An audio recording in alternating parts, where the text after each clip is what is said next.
Apa kabar anak-anak? Jumpa kembali dalam video pembelajaran mata pelajaran fisika kelas 12 ya. Kita saat ini masih membahas materi tentang arus arah ya. Dalam video pembelajaran sebelumnya kita sudah membahas tentang hukum Ohm ya. Jadi ada hukum Ohm ya. Di mana secara matematis itu dituliskan V sama dengan I kali R ya. Ini adalah hukum Ohm. Oke. Nah, saya berikan contoh soal yang berkaitan dengan hukum Ohm ini ya, penggunaan hukum Ohm ya. Jadi V sama dengan I kali R, di mana V ini adalah tegangan, I ini kuat arus, R itu adalah hambatan atau resistor. Oke. Misalnya contoh soalnya begini ya. Misalnya sebuah setrika listrik misalnya ya, dihubungkan dengan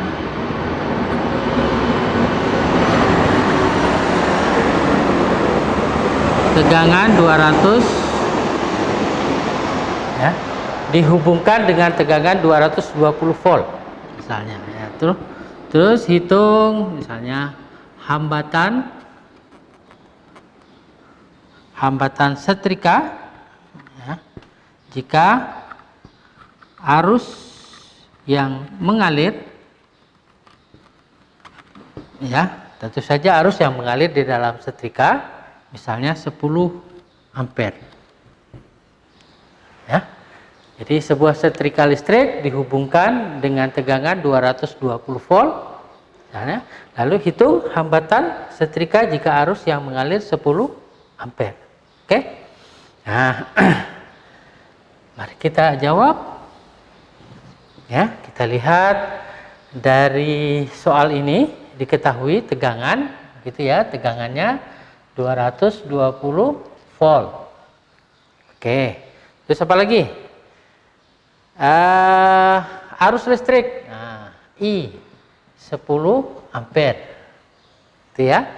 Yang ditanyakan adalah hambatannya R. Oke, itu ya. Jadi oke. Jadi V sama dengan I kali R. Kita masukkan berapa V-nya? Itu 220, I-nya 10 gitu ya. Di sini kali R. Berarti R sama dengan berapa? Jadi 220 dibagi 10 gitu ya. Sama dengan 22 ohm. Nah, gampang kan? Oke. Jadi 22 ohm. Baik anak-anak, mari kita lanjutkan. Dalam kehidupan sehari-hari ya, hambatan itu ada yang mungkin kalian sudah belajar di SMP dulu ya, di SMP dulu. Jadi hambatan tetap, jadi ada hambatan tetap begitu, yang besar hambatannya itu ditentukan melalui kode-kode ya, kode-kode. Oke, masih ingat kan tidak? Pelajaran di SMP. Jadi ada hambatan modelnya bulat ya, begitu bulat. Ya. Oke. Seperti ini. Lalu di sini ada gelang-gelangnya. Ada gelang-gelangnya ya. Gelang-gelangnya itu berwarna-warni misalnya ya. Ya, biasanya gelang-gelangnya itu ada 4 gelang ini. Oke. Ya. Ya. Baik anak-anak, jadi contoh dari hambatan tetap itu seperti ini, kecil sekali ya. Kecil sekali, jadi nanti akan ditampilkan lewat foto begitu. Nah, atau yang ini juga ini. Ini ada ya, yang ini biru. Nah, di sini ada gelang-gelangnya begitu, ada di sini gelangnya warnanya merah. Ya, merah, kuning, lalu emas. Ya. Jadi seperti ini. Ya, yang pertama ini merah, Yang kedua juga merah. Yang ketiga ini adalah kuning. Ya. Yang keempat ini emas. Nah, seperti itu. Nah, bagaimana cara membaca kode-kode ini? Jadi begini, ingat sekali lagi pelajaran di SMP, ya, di pelajaran di SMP, ya, kita bisa menggunakan apa, jembatan keledai, ya, masih ingat itu. Jadi hi, ko, me, ya, hi, ko, me, o, ku, ya, oku, ya, ini oku, hi, bi, u, wap, begini, ya, oke, hi, kome, oku, hibi, uwap, ini jembatan keledainya, oke.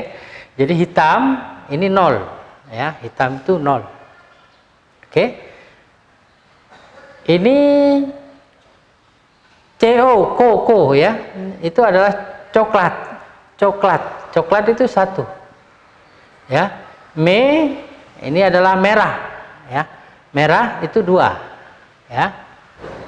Terus orange itu 3, ini kuning 4, ya. Hijau berarti 5, biru, ya, itu 6, ya. Terus ini adalah ungu, ya, ungu itu 7, ungu. Ini adalah abu-abu, itu abu-abu, ya, abu-abu itu 8, ya. P itu adalah putih, ya, P putih 9, oke, gitu ya.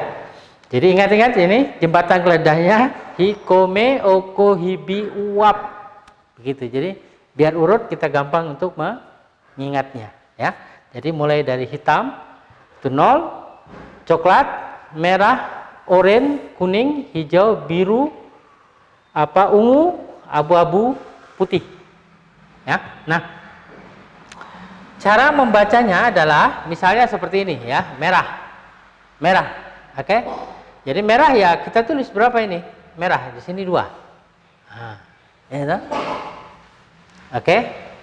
Merah, ya, yang ini garis kedua, ya, ditulis juga sesuai dengan nilainya. Merah berarti 2 juga, ya. Sedangkan gelang yang ketiga ini menyatakan jumlah 0, oke. Jadi menyatakan jumlah 0. Jadi kalau kuning, mana kuning?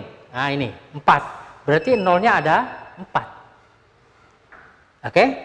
Jadi di sini 0-nya ada 4, nah, dikasih 0, 4, seperti itu, ya. Sedangkan gelang yang terakhir ini emas, ini adalah toleransi, ya, toleransi. Jadi biasanya gelangnya yang di belakang ini ada 2, ya, dua warna, begitu, bisa emas. Kalau emas itu toleransinya adalah 5%, ya. Kalau perak, jadi warnanya perak, begitu, perak itu toleransinya 10%. Maksudnya begini, oke, ya. Dari sini, ya, kita akan dapatkan pembacaan besarnya hambatan dari hambatan tetap ini itu adalah 2 kasih 0, 4, berarti berapa ini? 220.000 ohm. 220.000 ohm. Nah, karena toleransinya 5%, ya, berarti, ya, 5% dari ini, ya, 5% dari 220.000 berapa coba? Coba kalian hitung, ya, 220.000, 5%-nya itu berapa?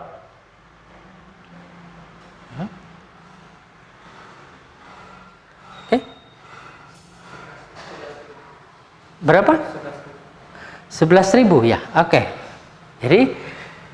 Jadi toleransinya di sini 11.000, 11.000.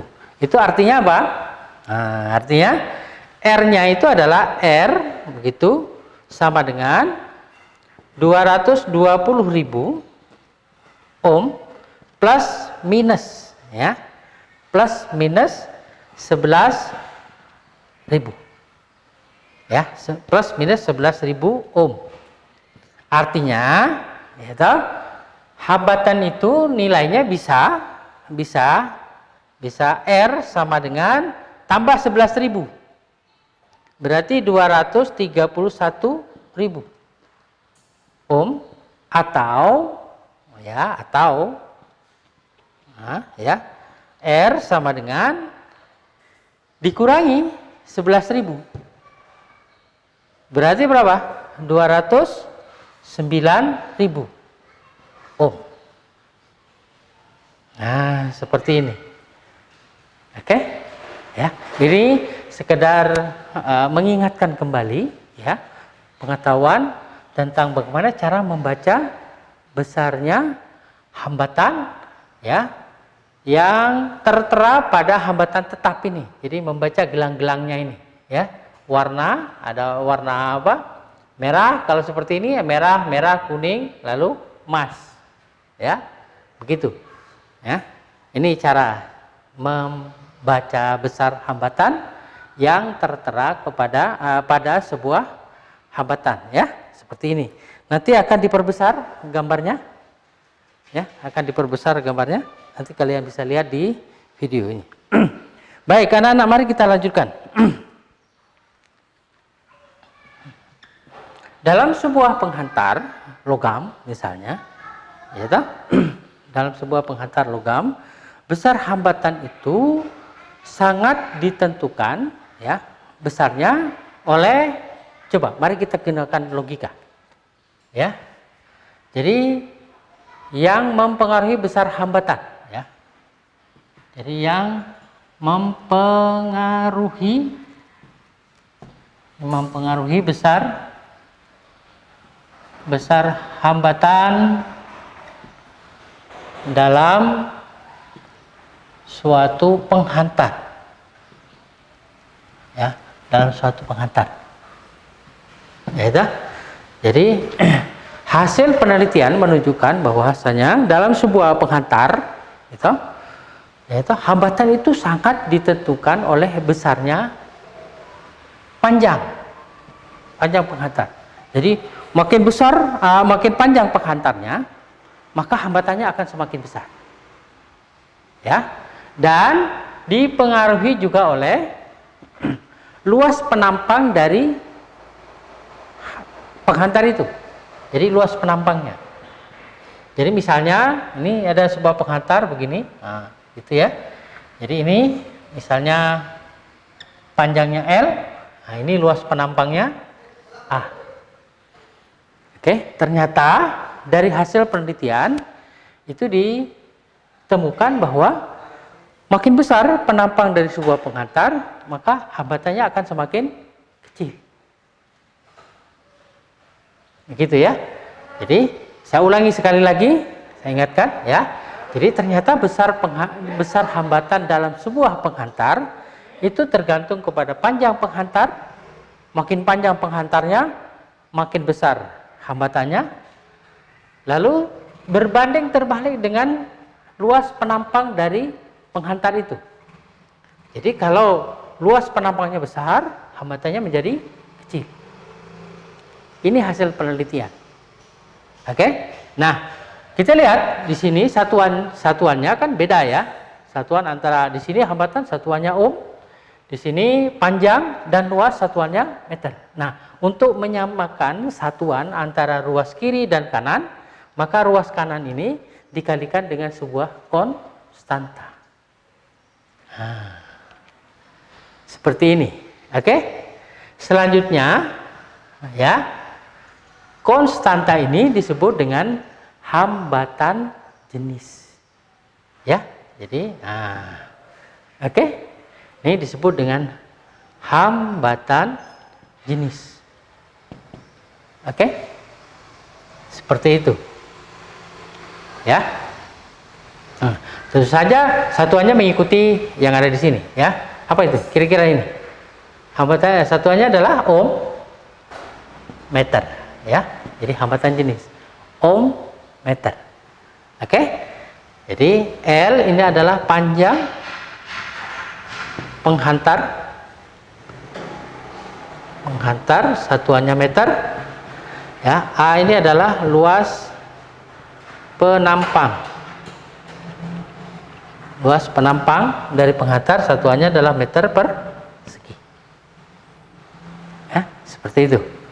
Oke, nah hal lainnya yang mempengaruhi besarnya hambatan dalam sebuah penghantar itu adalah suhu. Ya, jadi suhu. Jadi sekali lagi, kalau ini tadi berkaitan dengan panjang, luas, dan jenis, ya, jenis. Jadi jenis maksudnya bahan yang dipakai untuk membuat penghantar itu, ya toh? Maka di sini nih ada hambatan jenis, ya. Jadi nanti hambatan jenis ini sangat tergantung kepada bahan yang dipakai untuk membuat penghantar. Misalnya logamnya itu tembaga, akan beda dengan besi. Itu akan beda dengan misalnya kalau penghantarnya itu terbuat dari emas. Nah, seperti itu. Ya. Oke. Jadi sekali lagi, hal lainnya yang mempengaruhi besarnya hambatan dari sebuah penghantar itu adalah suhu. Ya, jadi hubungan ini kita bisa bikin hubungan antara suhu dan besar hambatan, ya, dan besar hambatan. Oke, hubungan antara suhu dan besar hambatan. Begitu. Secara umum dari hasil penelitian diketahui bahwa, ya, kalau suhu suatu penghantar itu naik, hambatannya juga akan naik. Oke, jadi saya ulangi, kalau suhu suatu penghantar itu naik, biasanya hambatannya juga naik. Ya. Nah, oke. Ini masih berkaitan dengan ini, ya. Hambatan apa namanya? Sebuah penghantar. Jadi R sama dengan begitu, ya. Ya. Begitu. R0 masih ingat. Jadi seperti ini plus alfa kali delta T. Nah, ini, ya. Ini hampir mirip kalau kalian bisa lihat, ya, pada konsep pemuaian dalam logam, ya. Pemuaian logam kan persamaannya seperti ini, ya, di mana R itu adalah hambatan, ya, setelah suhu naik, begitu. Hambatan setelah suhu naik. R0 ini adalah hambatan mula-mula. Hambatan mula-mula, begitu, ya, hambatan mula-mula. Sedangkan alfa ini adalah koefisien, ya, koefisien. Sedangkan delta T itu adalah perubahan suhu, ya, perubahan suhu, seperti itu. Oke. Nah, baiklah anak-anak, untuk sementara Pak Guru cukupkan sampai di sini dulu pertemuan kita pada kesempatan kali ini, ya.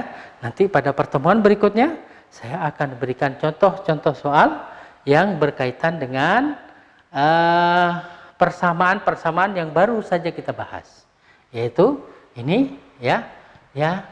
Jadi R sama dengan rho kali L dibagi dengan A, ya. Lalu berikutnya adalah ini. Jadi hubungan antara suhu dan besar hambatan yang dinyatakan dengan persamaan ini. R sama dengan R0 1 plus alfa dikalikan delta T. Oke. Terima kasih atas segala perhatian. Minta maaf kalau ada kekurangan dan selamat pagi.